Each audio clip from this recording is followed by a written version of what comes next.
ഞങ്ങൾക്ക് എല്ലാവരും ഐക്യപ്പെട്ടു പോകണമെന്നാണ് ഞങ്ങളുടെ ആഗ്രഹം.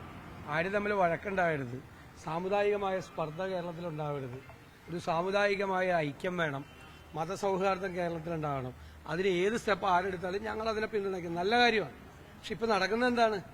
നടക്കുന്നത് വ്യാപകമായ വിദ്വേഷ പ്രചരണമാണ് നടക്കുന്നത്. പണ്ട് സംഘപരിവാറായിരുന്നു അതിന്റെ മുൻപന്തിയിൽ നിന്നിരുന്നത്. മതപരമായ തർക്കങ്ങൾ ഉണ്ടാക്കുക, എന്നിട്ട് ഭിന്നിപ്പിക്കുക, ഭിന്നിപ്പിൽ നിന്ന് രാഷ്ട്രീയ മുതലെടുപ്പ് നടത്തി അതിൽ നിന്ന് അധികാരം പിടിച്ചെടുക്കുക.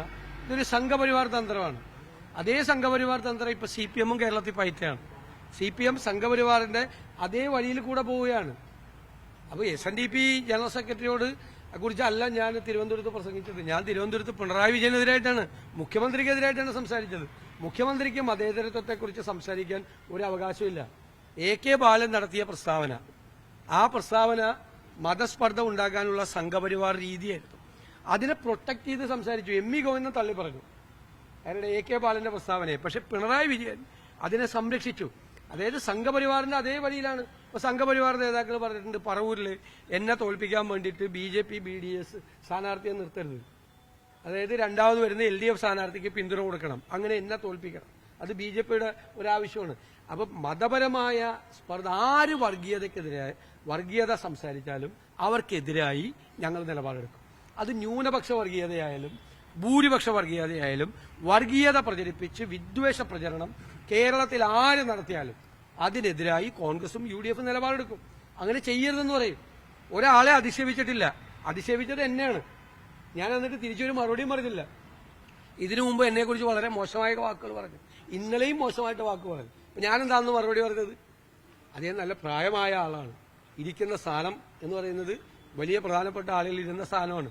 അങ്ങനെ ഒരാളെ കുറിച്ച് മോശമായൊരു വാക്ക് പോലും ഞാൻ പറയില്ല എന്ന് പറഞ്ഞത്. ഞാൻ പറഞ്ഞിട്ടില്ല. ഞാൻ പറഞ്ഞത്, അദ്ദേഹം പറഞ്ഞത് ഗുരുനിന്ദയാണ്. ശ്രീനാരായണ ഗുരുദേവൻ എന്ത് പറയരുതെന്ന് പറഞ്ഞു, അത് അദ്ദേഹം പറഞ്ഞു. അങ്ങനെ പറയരുത്. ഈ BJP CPMന്റെ ഒരു രാഷ്ട്രീയ തന്ത്രമുണ്ട്. ഏത്? ഈ വർഗീയത ഉണ്ടാക്കി ഭിന്നിപ്പുണ്ടാക്കാൻ വേണ്ടിയുള്ള രാഷ്ട്രീയ തന്ത്രം. അതിന്റെ ഉപകരണമായി അദ്ദേഹം മാറരുത് എന്ന് പറഞ്ഞാൽ അതിനെയും പറയും. അങ്ങനെ പറഞ്ഞാൽ, അങ്ങനെ പറഞ്ഞില്ല, ഇനി അങ്ങനെ പറയില്ല. എല്ലാവരും കൂടി ഐക്യമാണ് ഉദ്ദേശിക്കുന്നതെങ്കിൽ നല്ല കാര്യം, ഞങ്ങൾ അതിനെ സ്വാഗതം ചെയ്യുന്നു. അല്ല, അതൊക്കെ എല്ലാവർക്കും അറിയാവുന്ന കാര്യമല്ലേ. എല്ലാവർക്കും ശ്രീനാരായണീയരായിട്ടുള്ള ആളുകളെ കൂടി വോട്ട് ചെയ്തിട്ടല്ലേ നമ്മളൊക്കെ ജയിക്കുന്നത്. ഏതർത്ഥത്തിലാണ് പറയുന്നത്? ഏതർത്ഥത്തിലാണ്? അദ്ദേഹമാണ് ഗുരുദേവൻ പറഞ്ഞതിന്, ഗുരുദേവന്റെ ദർശനങ്ങൾക്ക് വിരുദ്ധമായി സംസാരിക്കുന്നത്. അദ്ദേഹം പലരുടെയും ഉപകരണമായി മാറുന്നു. അങ്ങനെ ആകരുത്. ആ പൊസിഷനിലിരിക്കുന്ന ആൾ അങ്ങനെ ആകരുത്. അല്ലാതെ ഞാൻ എന്തെങ്കിലും ഒരു വാക്ക് ഏതെങ്കിലും കാലത്ത് അദ്ദേഹത്തെ കുറിച്ച് മോശമായിട്ട് പറഞ്ഞിട്ടുണ്ടോ? അദ്ദേഹം എന്തെല്ലാം പറഞ്ഞിട്ടുണ്ട്. എന്നെ ഊളംപാറയിൽ അയക്കണമെന്ന് പറയും. കേരളത്തിലെ പ്രതിപക്ഷ നേതാവിനെ ഊളംപാറയിൽ അയക്കണം എന്നൊരാള്, ഒരു സമുദായ നേതാവ് പറയുമ്പോൾ ഞാൻ അതിന് മറുപടി പറയുന്നില്ല. അപ്പൊ ആരാണ് പറയുന്നത്? ഞാനാണോ പറഞ്ഞത്? ഞാൻ ഒരക്ഷരം അദ്ദേഹത്തെക്കുറിച്ച് മാത്രമല്ല, ഒരു സമുദായ നേതാക്കളെ കുറിച്ചും മോശമായിട്ടോ വ്യക്തിപരമായിട്ടോ രാഷ്ട്രീയ നേതാക്കളെ കുറിച്ചോ പറയാറില്ല. അവര് പറയുന്ന കാര്യങ്ങളിൽ അഭിപ്രായ വ്യത്യാസം പറയും. അത് പറയാതിരിക്കാൻ പറ്റില്ല. ഇന്നലെ NSS ജനറൽ സെക്രട്ടറി പറഞ്ഞു, താങ്കൾ വെള്ളാപ്പള്ളി നടേശൻ മുഖ്യമന്ത്രിയുടെ കാറിൽ പോയതിനെ വിമർശിക്കുന്നത് അത് ഒരു ചീപ്പായ ഒരു പരിപാടി. ഞാനല്ല വിമർശിച്ചു, എന്നെ കുറിച്ചല്ല പറഞ്ഞത്. കാറി കയറിയതിനെ വിമർശിക്കുന്ന ആളുകളുണ്ട്. ഞാൻ പറഞ്ഞത് വെള്ളാപ്പള്ളി ഒരു വർഗീയ പരാമർശം നടത്തിയപ്പോൾ കേരളത്തിലെ മതേതരത്വം, ഞാൻ വെള്ളാപ്പള്ളിയുടെ പേരും പറഞ്ഞില്ല ആ യോഗത്തില്, ആരാണെന്ന് എല്ലാവർക്കും മനസ്സിലാവും. നടത്തിയപ്പോൾ ആ ആൾക്ക് പിറ്റേ ആഴ്ച പോയി പൊന്നാടയിട്ടു മുഖ്യമന്ത്രി. എന്ത് മെസ്സേജാ കൊടുക്കണം? നിങ്ങൾ സിമ്പിളായിട്ട് ആലോചിച്ചു. ഭയങ്കരമായൊരു വർഗീയ പരാമർശം അദ്ദേഹം നടത്തി. ഞാൻ അതിനെ എതിർത്ത് അങ്ങനെ പറയരുതെന്നാണ് പറഞ്ഞത്. ഗുരു എന്താണ് പറഞ്ഞത് അതിന് വിരുദ്ധമായിട്ടാണ് പറയരുത്, അത് പറയരുതെന്ന് പറഞ്ഞു. ആ ആളെ പിറ്റേ ആഴ്ച പോയി പൊന്നാടയിട്ട് അങ്ങനെ പറയുന്ന ഒരാൾക്ക് മതേതരത്വത്തെക്കുറിച്ച് പ്രസംഗിക്കാൻ, എന്റെ മുമ്പിലിരുന്ന് 1 മണിക്കൂർ മുഖ്യമന്ത്രി പ്രസംഗിക്കുകയാണ് മതേതരത്വത്തെക്കുറിച്ച്, ഇടതുപക്ഷത്തെക്കുറിച്ച്, ഇടതുപക്ഷത്തിന്റെ സമീപനത്തെക്കുറിച്ച്. ഞാൻ പറഞ്ഞത് അത് പറയാനുള്ള അവകാശമില്ല. അങ്ങനെ ചെയ്യരുത്. മതേതരത്വത്തെപ്പറ്റി പ്രസംഗിക്കാൻ എളുപ്പമാണ് അല്ലേ? എന്നിട്ട് ഇങ്ങനെ ചെയ്യരുതെന്ന് പറഞ്ഞു. സംഘപരിവാറിന്റെ വഴിയിലൂടെ പോകണം. AK ബാലന്റെ പ്രസ്താവന, ഞാൻ പറഞ്ഞ BJPക്കാർ പ്രസ്താവന കണ്ടു. ഇത് ഇന്നും രാജീവ് ചന്ദ്രശേഖരന്റെ ഒരു പ്രസ്താവന ഞാൻ കണ്ടു. BJPക്കാരത് പണ്ടുപോലെ ചെയ്യുന്ന നമുക്കൊരു വിസ്മയമില്ല. പക്ഷെ CPM പോലത്തെ ഒരു പാർട്ടി, അതിന്റെ നേതാവും എന്താ പറഞ്ഞത്? UDF അധികാരത്തിൽ വന്നാൽ ആഭ്യന്തര വകുപ്പ് ഭരിക്കുന്നത് ജമാഅത്ത് ഇസ്ലാമി ആയിരിക്കും. വർഗീയ പ്രസ്താവനയാണ്. 42 കൊല്ലം ജമാഅത്ത് ഇസ്ലാമി CPMന്റെ കൂടെയായിരുന്നു. അന്ന് ഒരുപാട് കാലം CPM ഭരിച്ചിട്ടുണ്ട്. CPM ഭരിച്ച കാലത്ത് ജമാഅത്ത് ഇസ്ലാമി കൂടെയുള്ളപ്പോൾ ജമാഅത്ത് ഇസ്ലാമിയാണ് ആഭ്യന്തരം ഭരിച്ചത്. ആണെങ്കിൽ ഞങ്ങൾ ശ്രദ്ധിക്കാം. CPM ഭരിച്ച കാലത്തൊക്കെ ജമാഅത്ത് ഇസ്ലാമിയാണ് ആഭ്യന്തരം ഭരിച്ചതെങ്കിൽ ഞങ്ങൾ അധികാരത്തിൽ വരുമ്പോൾ ഞങ്ങൾ തീർച്ചയായിട്ടും ശ്രദ്ധിക്കും. ഈ ഹിന്ദു ഐക്യവേദി നേതാവ് RV ബാബു അങ്ങേക്കെതിരെ പറഞ്ഞിട്ടുണ്ടായിരുന്നു 2001-2006 അങ്ങ് സംഘപരിവാർ സഹായം തേടിയിരുന്നു എന്നാണ് അദ്ദേഹം പറഞ്ഞത്. അത് പിന്നീട് അദ്ദേഹം ആവർത്തിച്ച് ചില ചിത്രങ്ങളും പുറത്തുവിടുകയൊക്കെ ചെയ്തു. ഇത് കൈകളിലേക്ക് വേണ്ടിയിട്ടാണ് ചോദിക്കുന്നത്.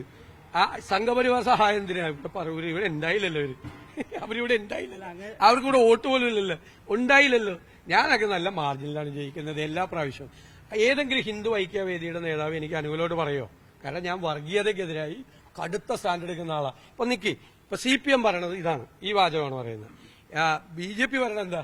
BJP പറയുന്നത് ഞാൻ ഹിന്ദു വിരുദ്ധനാണെന്നാണ് പറയുന്നത്. ഹിന്ദു വിരുദ്ധനാണ്. രണ്ടു വോട്ടും എനിക്ക് BJP BDJ സ്ഥാനാർത്ഥിയെ നിർത്താതെ ആ വോട്ട് മുഴുവൻ രണ്ടാമത് വരുന്ന, അതായത് LDF സ്ഥാനാർത്ഥിക്ക് മറിച്ചു കൊടുക്കണമെന്ന് പറയുന്നത്. ഇതിൽ ഏതാണ് വിശ്വസിക്കേണ്ടത്? ഇതാണ് വർഗീയതയ്ക്കെതിരായ നിലപാട്. സെക്യുലർ പൊസിഷനിങ് ആണ്. ഒരു വെള്ളവും ചേർക്കില്ല.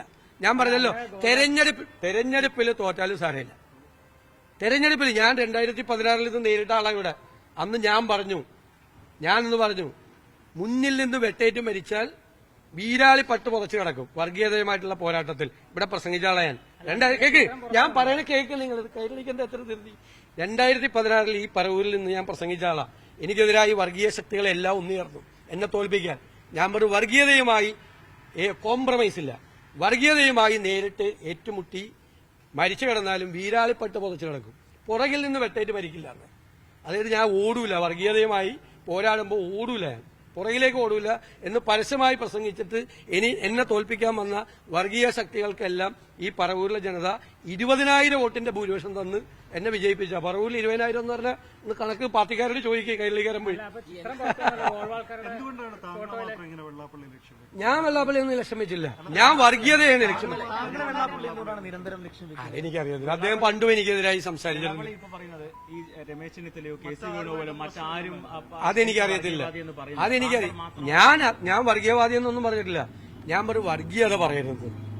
നിങ്ങൾ പറയാ വർഗീയത പറഞ്ഞില്ലേ, പച്ചയ്ക്ക് വർഗീയത പറഞ്ഞില്ലേ, അത് പറയരുത്. അത് ആര് പറഞ്ഞാലും പറയും. നിങ്ങൾ എന്റെ ചരിത്രം പരിശോധിച്ചു, ഞാൻ ആര് പറഞ്ഞാലും ഞാനത് പരിശോധിച്ചിട്ടുണ്ട്. SNDP NSS തമ്മിലത്തെ ബന്ധം വേർപെടുത്ത ലീഗിന് എന്ത് റോളാണ്? ഞാൻ എന്തിനാ ലീഗിനെ വലിച്ചെടുക്കണേ? മുസ്ലിം ലീഗ് ഞങ്ങളുടെ UDF പ്രധാനപ്പെട്ട ഒരു ഘടകകക്ഷിയാണ്. SNDP NSS തമ്മിലുള്ള ഐക്യം ലീഗിനെ എങ്ങനെ തകർക്കാൻ പറ്റും? പറയുന്നതിൽ എന്താ? ലീഗ് എങ്ങനെ SNDP NSS തമ്മിൽ യോജിക്കുന്നതിന്റെ അടുത്ത് ലീഗിന് എന്ത് റോളാണ്? മുഖ്യമന്ത്രിയുടെ നാവായിട്ടാണ് വെള്ളാപ്പള്ളി പ്രതികരണങ്ങളൊക്കെ നടത്തുന്നതെന്നാണ് ആണ് പറഞ്ഞു. അദ്ദേഹം പറഞ്ഞത്. താങ്കൾ ലീഗിന്റെ നാവായി മാറും, താങ്കളുടെ ശബ്ദം മുസ്ലിം ലീഗിന്റേതാണ് എന്നാണ്. അല്ല, മുസ്ലിം ലീഗിന്റെയും കോൺഗ്രസിന്റെ ഒക്കെ ശബ്ദം ഒന്ന് തന്നെ. ടീം UDF ആണ്, ഒറ്റ ശബ്ദമാണുള്ളത്. ശരിയാണ്, അത് ഞാൻ അംഗീകരിക്കുന്നു. ഇപ്പോ ഈ NSS SNDP ഐക്യം ആഹ്വാനം ചെയ്തുകൊണ്ട് വെള്ളാപ്പള്ളി നടത്തുന്ന ഒരു നീക്കമുണ്ടല്ലോ, ആ നീക്കത്തെ എല്ലാവരും ഒന്നിക്കട്ടെ എന്ന് ആരും തെർക്കിച്ച് നിൽക്കണ്ടെന്നാണ് ഞങ്ങളുടെ ഇത്. എല്ലാവരും വഴക്കിടണ്ട, ആരും വഴക്കിട്ട് ചേരി തിരിഞ്ഞൊന്നും നിൽക്കണ്ടെന്ന്. എല്ലാവരും ഒരുമിച്ച് നിന്നോട്ടെ. ഒരുമിച്ച് നിൽക്കുന്നത് നല്ല സന്ദേശമല്ലേ? CPM-ന് വേണ്ടിയിട്ടാണോ ഈ നീക്കം നടത്തുന്ന വെള്ളാപ്പള്ളി? അല്ല, ഞാനത് പറഞ്ഞല്ലോ, അദ്ദേഹം ആരുടെയും ഉപകരണമായി മാറരുത്. CPM-ഉം BJP-യും സംഘപരിവാറും വ്യാപകമായി തെരഞ്ഞെടുപ്പ് വരുമ്പോൾ വർഗീയത പ്രചരിപ്പിക്കുകയാണ് കേരളത്തിൽ. മതേതര കേരളത്തിലുള്ള വെല്ലുവിളിയാണ് അവർ രണ്ടുപേരും. അവരുടെ ഉപകരണമായി അദ്ദേഹം മാറരുത്. കാരണം ശ്രീനാരായണീയ പ്രസ്ഥാനത്തിന്റെ നേതാവ് അവരുടെ ഉപകരണമായി മാറരുത്. അത്രയും ഞാൻ പറഞ്ഞില്ല. അല്ലാതെ ഞാനെന്താ അദ്ദേഹത്തിനെതിരെ വ്യക്തിപരമായി പറഞ്ഞു?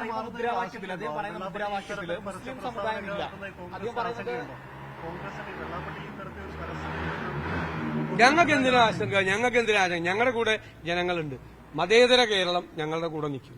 കേരളത്തിലെ മുഴുവൻ ആളുകളും മതേതരവാദികളാണ്. കുറെ സമുദായ നേതാക്കന്മാരും കുറെ രാഷ്ട്രീയ നേതാക്കന്മാരും കൂടി ഇറങ്ങിയിട്ടാണ് ഇവരെ കമ്മ്യൂണലാക്കണം.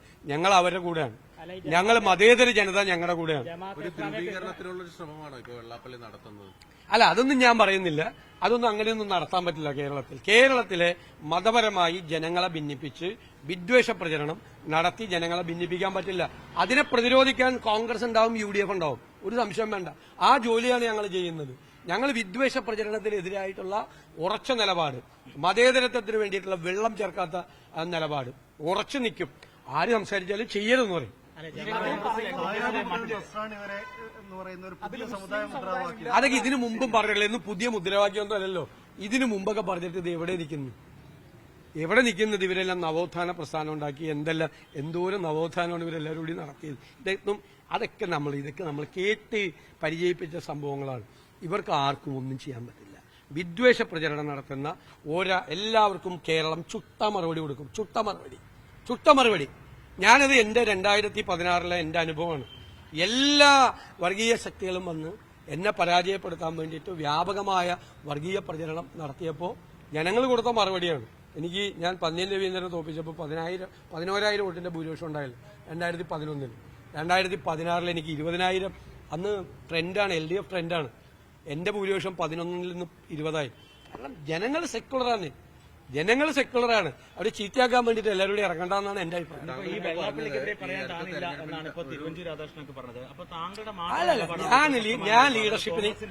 ഞാൻ ലീഡർഷിപ്പിൽ നിൽക്കുന്ന ആളല്ലേ. എന്റെ നിലപാട് പാർട്ടി നിലപാടല്ലേ.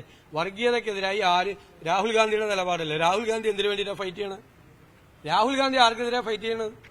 രാഹുൽ ഗാന്ധി ധീരതയോടുകൂടി കോംപ്രമൈസ് ചെയ്യാതെ ഫൈറ്റ് ചെയ്യുന്ന ആർക്കെതിരെയാണ് ഫൈറ്റ് ചെയ്യുന്നത്? വർഗീയതയ്ക്കെതിരായിട്ടാണ് ഫൈറ്റ് ചെയ്യുന്നത്. നോ കോംപ്രമൈസ് എന്നാ പറഞ്ഞേക്കുന്നത്. ഞങ്ങളുടെ നേതാവാണ് അദ്ദേഹം. മനസ്സിലായി? അപ്പൊ കേരളത്തിൽ അത് തന്നെയാണ്, നോ കോംപ്രമൈസ്. 2026 ഉണ്ടാവും പറവൂരിലെന്ന് ഇവിടേക്ക് ആളുകൾക്ക് അറിയാം. ഞാൻ 25 വർഷമായില്ലേ ഇവിടെ അവരെ പ്രതിനിധി. കേരളത്തിൽ ക്രൈസ്തവർ മുസ്ലിം വിഭാഗത്തെ ഭയന്ന് കഴിയുന്നു എന്നാണ് വെള്ളാപ്പള്ളി ഇപ്പോൾ പറയുന്നത്. അങ്ങനെ ഒരു മുസ്ലിം ഞാൻ പറഞ്ഞല്ലോ, ഇതൊക്കെ വിദ്വേഷത്തിന്റെ പ്രചരണമാണ്. അതിനോട് നമുക്ക് എതിർപ്പുള്ളൂ. വ്യക്തിപരമായി നമുക്ക് എന്താ പ്രശ്നം? വ്യക്തിപരമായി അത് എന്തൊക്കെ എന്നെ കുറിച്ച് ഇവിടെ ഒന്ന് പറയുന്നു. വ്യക്തിപരമായിട്ടൊന്നും ഒരു വാക്കുപോലും ഞാൻ പറഞ്ഞിട്ടില്ല. ഒരാളെ കുറിച്ചും പറയത്തില്ല, ഇന്നേവരെ പറഞ്ഞിട്ടില്ല, അധിക്ഷേപിച്ച് സംസാരിച്ചില്ല. പറഞ്ഞ കാര്യങ്ങളോട് നമുക്ക് അഭിപ്രായ വ്യത്യാസം ഉണ്ടാവും. നമ്മൾ മൂളാൻ പറ്റൂല. അത് പറഞ്ഞത് ശരിയാണെന്ന് പറയാൻ പറ്റുമോ? തെറ്റ് പറഞ്ഞാൽ തെറ്റാണെന്ന് പറയും. അതിന് എന്റെ അച്ഛൻ ജീവിച്ചിരിപ്പില്ല. എന്റെ അച്ഛൻ തെറ്റ് പറഞ്ഞാൽ ഞാൻ പറയില്ലേ? അച്ഛന് പ്രായമുണ്ടെന്ന് ഓർത്ത് മക്കൾ അച്ഛൻ തെറ്റായിട്ടുള്ള കാര്യം പറഞ്ഞാൽ അച്ഛൻ അത് തെറ്റാണെന്ന് പറയില്ലേ? അതുപോലെ പ്രായമുണ്ടെന്ന് ഓർത്തിട്ട് തെറ്റ് പറഞ്ഞാൽ പറയാതിരിക്കാൻ പറ്റില്ല. മോശമായിട്ടുള്ള വാക്ക് ഈ പറഞ്ഞതിനൊക്കെ സാധാരണ രാഷ്ട്രീയ നേതാക്കന്മാർ മറുപടി പറയുമ്പോൾ ഏതൊക്കെ വാക്ക് ഉപയോഗിച്ച് മറുപടി പറയും. ഞാൻ അന്നും പറഞ്ഞ എന്താ? അന്ന് എന്നെ കുറിച്ച് പറഞ്ഞ എന്താണ്? വളരെ മോശമായിട്ടുള്ളൊരു വാക്ക് ഉപയോഗിച്ചു. അപ്പോൾ ഞാൻ ഒന്നും പറയില്ല എന്ന് പറഞ്ഞു. ഒരു വാക്കും മോശമായിട്ട് പറയില്ല. അദ്ദേഹത്തിന്റെ പ്രായവും അദ്ദേഹം ഇരിക്കുന്ന സ്ഥാനം അതിനോട് നമുക്ക് ബഹുമാനമുണ്ട്. ഇത്രയേ ഉള്ളൂ. അപ്പൊ എന്നെ കുറിച്ച് അദ്ദേഹം പറഞ്ഞ വാക്കുകളൊക്കെ അതൊക്കെ അവിടെ കിടക്കട്ടെ. ആളുകൾ കാണുന്നുണ്ടല്ലോ എന്നെ കുറിച്ച് പറയുന്നതൊക്കെ. അദ്ദേഹം എൻഡോസ് ചെയ്തിട്ടൊന്നുമില്ല. അദ്ദേഹം വർഗീയത പറയാറില്ലല്ലോ. ഞാൻ ചോദിക്കട്ടെ, അദ്ദേഹം വർഗീയത പറയാറില്ലല്ലോ. അദ്ദേഹം വർഗീയത പറഞ്ഞിട്ടില്ലല്ലോ. അദ്ദേഹം വർഗീയതയ്ക്കെതിരായിട്ടുള്ള സ്റ്റാൻഡാണ് സുകുമാരൻ നായർ എടുത്തിട്ടുള്ളത്. വർഗീയത ഇപ്പോഴും അദ്ദേഹത്തിന്റെ സ്റ്റേറ്റ്മെന്റിൽ വർഗീയതയ്ക്കെതിരായി വിട്ടുവീഴ്ചയില്ല എന്ന് പറഞ്ഞിട്ടുണ്ട്. ഒരു വർഗീയ ശക്തികളെയും അദ്ദേഹം എന്റർടൈൻ ചെയ്തിട്ടില്ല. വർഗീയത പറയാറില്ല, വർഗീയത പറഞ്ഞിട്ടില്ലല്ലോ. പിന്നെ ഞാൻ അദ്ദേഹത്തിനെതിരെ പറഞ്ഞു. നിങ്ങൾ ഈ കൈരളി കയറി 42 കൊല്ലം പിണറായി വിജയൻ പോയി അമീറിന്റെ കൂടെ പോയിരിക്കുന്ന അല്ല, ഞാൻ പറഞ്ഞൊക്കെ മറുപടി കേൾക്കും. ചോദിച്ചതല്ലേ? അങ്ങ് ചോദിച്ചതല്ലേ ഞാൻ മറുപടി പറയാം. എന്റെ ഇടയിൽ കയറണം എന്തിനാ? ഇല്ലെങ്കിൽ ചോദിച്ചോ, മുഴുവൻ ചോദിച്ചിട്ട് ഞാൻ മറുപടി പറയാം. അത് ചോദിച്ചല്ലോ, അത് പിന്നെ മറുപടി പറയുന്നതിന്റെ ഇടയിൽ വീണ്ടും കയറി ചോദിക്കണമെന്തിനാ? അല്ലല്ല പറയട്ടെ, ഇനി ഇടയിൽ കയറരുത്. കൈരളിക്കാരൻ ഇത് അസ്വസ്ഥരാകുന്നതിന്. 42 കൊല്ലം നിങ്ങളുടെ നേതാവ് പിണറായി വിജയൻ ഹിറ സെന്ററിൽ പോയി ഈ അമീറുമായിട്ട് കൂടിക്കാഴ്ച നടത്തിയ പടം ഞാൻ കാണിച്ചതാണ്. തലേ ദിവസം ഒരു ബന്ധമില്ലെന്ന് പറഞ്ഞിട്ട് പിറ്റേ ദിവസം കോഴിക്കോട് ബന്ധം ഉണ്ടായിരുന്നെന്ന് പറഞ്ഞു. അദ്ദേഹത്തിന്റെ വീഡിയോ ഞാൻ കാണിച്ചിട്ടെ ഇവിടെ ഇപ്പോ. ജമാഅത്ത് ഇസ്ലാമിയായിട്ട് ബന്ധം. ഞങ്ങൾക്ക് ജമാഅത്ത് ഇസ്ലാമിയായിട്ടല്ല, ഞങ്ങൾക്ക് വെൽഫെയർ പാർട്ടി ഞങ്ങൾക്ക് പിന്തുണ വന്നു, ഞങ്ങൾ സ്വീകരിച്ചു. അവിടെ പോയി അവരുടെ ആസ്ഥാനത്ത് പോയി അവരുടെ പിന്തുണ, അവർ നല്ല ആളുകളാണെന്ന് പറഞ്ഞ ആളാണ് പിണറായി വിജയൻ. ഇതൊക്കെ ഇങ്ങനെ മറക്കാമോ ഇപ്പോഴത്തെ കാലത്ത്? ഇത് വീണ്ടും ചോദിച്ചുകൊണ്ടിരിക്കുക. ജമാഅത്ത് ഇസ്ലാം നിർത്ത്. ഞാൻ പോയി ഭാരതീയ വിചാര കേന്ദ്രത്തിന്റെ പരിപാടി പറയാം. ഭാരതീയ വിചാര കേന്ദ്രത്തിന്റെ പരിപാടിക്ക് ഞാൻ പോയി. എന്താണ്? സ്വാമി വിവേകാനന്ദനെ കുറിച്ച് അദ്ദേഹത്തിന്റെ പേര് പരമേശ്വരൻ. പി പരമേശ്വരൻ ഒരു പുസ്തകം ഇറക്കി. ആ പുസ്തകത്തിന്റെ തൃശ്ശൂര് പുസ്തകം റിലീസ് ചെയ്ത് ഞാനാണ്. അതിനു മുമ്പ് തിരുവനന്തപുരത്ത് ഒരാൾ റിലീസ് ചെയ്ത പുസ്തകം അതാരാന്നറിയാ? VS അച്യുതാനന്ദൻ. നാണമുണ്ടോ നിങ്ങൾക്ക്? നാണം ഈ ചോദിക്കുന്നതിന് നാണമുണ്ട്. VS അച്യുതാനന്ദൻ തിരുവനന്തപുരത്ത് റിലീസ് ചെയ്ത അതേ പുസ്തകം തൃശ്ശൂർ എന്നെ കൊണ്ട് റിലീസ് ചെയ്യിപ്പിച്ചു.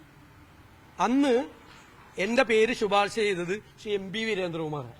ഞാനും അദ്ദേഹവും തമ്മിലൊരു ഡൽഹിയിലേക്കൊരു ഫ്ലൈറ്റ് യാത്ര നടത്തിയപ്പോൾ ഞങ്ങളുടെ 3 മണിക്കൂർ സംഭാഷണം സ്വാമി വിവേകാനന്ദനെ കുറിച്ചായിരുന്നു. അപ്പൊ അദ്ദേഹത്തെയാണ് ബുക്ക് റിലീസ് ചെയ്യാൻ തൃശ്ശൂർ അവർ വിളിച്ചത്. അപ്പൊ അദ്ദേഹം പറഞ്ഞു അദ്ദേഹത്തിന് സമയമില്ല, ഞാനൊരു ആളെ പറഞ്ഞുതരാമെന്ന് വിവേകാനന്ദനെ കുറിച്ച് പറയാം. എന്നിട്ട് എന്നോട് അദ്ദേഹം തന്നെ എന്നോട് വിളിച്ചു, ഒരു പരിപാടി പങ്കെടുക്കും. ഞാൻ അന്വേഷിച്ചു ഭാരതീയ വിചാരം. അപ്പൊ തിരുവനന്തപുരത്ത് ഈ ബുക്ക് റിലീസ് ചെയ്തത് VS അച്യുതാനന്ദനാണ്.